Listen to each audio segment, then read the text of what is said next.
Hey, what's going on, guys? J3 here. Today we're going to be talking about hammer. Hammer was the first weapon that I got really into just because of how it's swinging. I know it's slow, but damage I think is pretty decent, along with the CC. So those of you guys that are interested in playing hammer for PvE, that has good CC and decent damage, you came to the right place. So I'm going to break this down as fast as I can. My build is mainly for PvE. I wouldn't recommend doing this for PvP. If you want to use this build for PvP, I recommend dropping more strength to get more constitution. But if you want to focus PvE, I think having 1 to 3 constitution to strength would be the way to go. I'm going on to the hammer build that I have. So for the skills, I tried to stick more into Juggernaut, and I'll be breaking it down for each skill, and some on Crowd Crusher. I won't be going over every skill, just to make this quick. Epitome of the Bonk. Armor penetration by 10% for all standard attacks. So this is good since armor penetration is given to all of your standard attacks. Hammer Time. Empower on heavy attack. Gives you attack damage. For the build that I'm going, you're going to be heavy attacking most of the time. So this is very important for you to have that increased damage. Hardened Steel, probably the most important part of this build, since you're getting hit a lot, especially when you're leveling or when you're in a dungeon. You want to get that grit so you don't get interrupted during your heavy attacks. So I thought about it. You get empowered while getting grit. It's a little risky since you're getting hit, but the damage when you pull off your heavy attack is quite rewarding. Mighty Gavel. This is going to be one of your main damage. This is going to be one of your main hitting moves at 160% weapon damage. We'll get under these passives in a bit.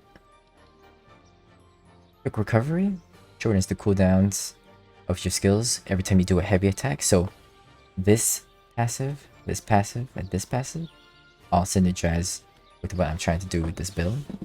And then Power Through Pain. For 1 second after taking damage, you get 35% extra damage. So if you're getting hit, that means you're just doing even more damage. So this is a very good build, especially for leveling up and getting occasionally hit. Wrecking Ball. Does 120% weapon damage and flattening them. Flattening them causes the enemy to flatten on the ground. So this is going to be one of your CCs. Very good to do because you don't want to get hit too much, and the CC is good for other people to wail on the enemies. First, safety measures. When you successfully hit someone, you'll get Fortified, giving you damage resistance for 4 seconds. This is good, since once they get up, they're going to start hitting you. So you want to get your defenses up by the time they get up. When I get to weapon level 20, I'm going to get Breathing Room as well. Widen the range of you hitting your Wrecking Ball on multiple targets. Now, going down Mighty Gavel, probably one of my favorite skills. The first one, if they're under 30% HP, your damage done is increased by 20%. It's a little conditional, but when they get below 30, you're going to be annihilating them. Impact Fracture increases stamina damage done by Mighty Gavel attack by 25%. A lot of bosses will have their stamina gauge up, so this is going to be important to be spamming while they have that stamina. Mighty Gavel now grants haste, giving you haste for 3 seconds at 30%.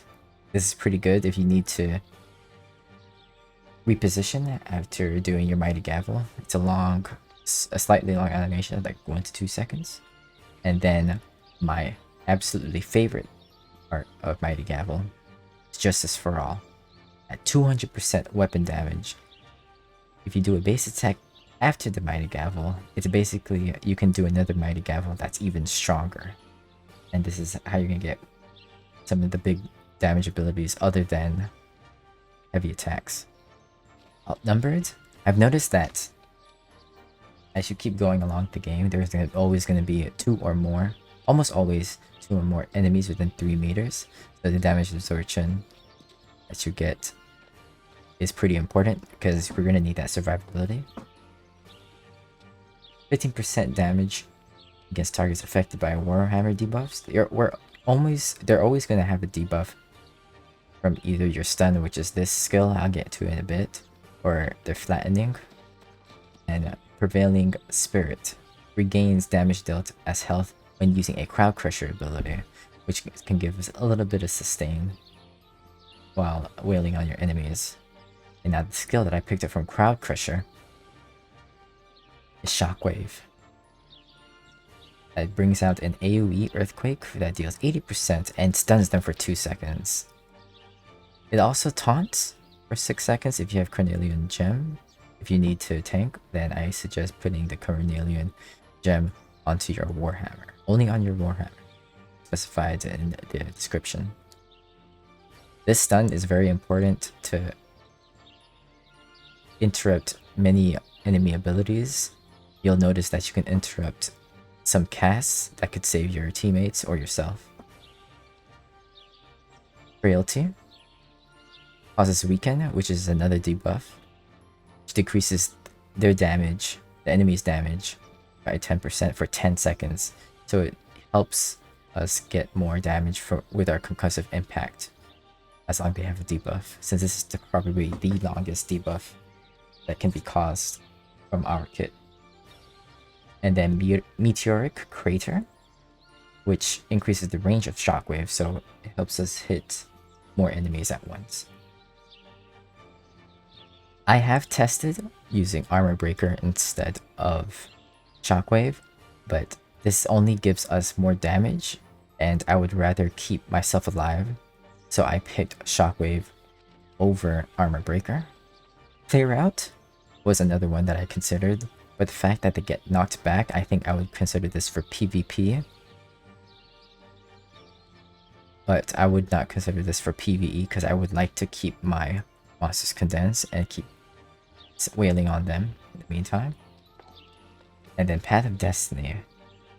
Path of Destiny I also considered, but it just does damage along a path, and I would rather take the stun even though it only does 80%.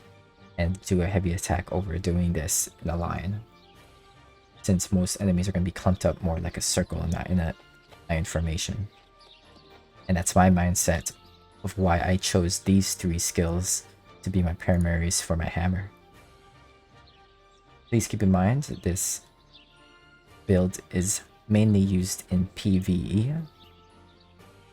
Again, with these passives, this is tailored to how I like to play, which is most of the time knocking them down, doing a heavy attack, cycling your skills, going back into the heavy attack until all your abilities are up.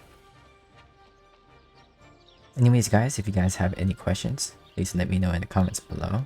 If you guys would like to see more New Worlds gameplay or content, please leave a like, subscribe if you want. I also stream at twitch.tv at Jester3. See you guys in the next video. Peace.